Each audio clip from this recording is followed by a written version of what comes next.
സുരേഷായിട്ടൂടെ നന്മവൃക്ഷമായിട്ട് ഞങ്ങൾക്ക് വന്ന് സമൂഹത്തിലെ കാലഘട്ടങ്ങളെ മുമ്പേ തന്നെ ജനം അറിയുന്നതിന് മുമ്പേ നന്മ ചെയ്യുന്ന ഒരു മകനെ ഇതൊരു തുടങ്ങുവാനായിട്ട് ഞങ്ങൾക്ക് അവസരം നന്ദി പറയുന്നു.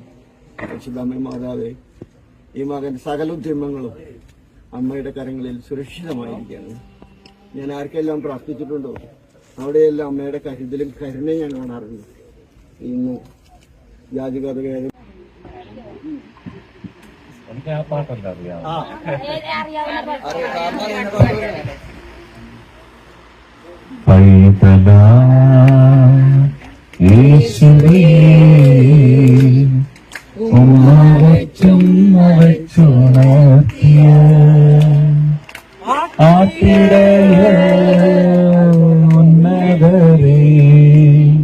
നിങ്ങൾ പൻഹൃത്തിൽ യേശുദേവൻ പിറന്നു പൈതലാ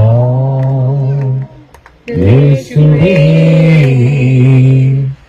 ഉമ്മ വച്ചുണർത്തിയ ആട്ടിടയ ഉന്നതരേ നിങ്ങൾ പൻഹൃത്തിൽ യേശുദേവൻ പിറന്നു ലലലാ ലലലാ ലലലാ ലലാ ആഹാ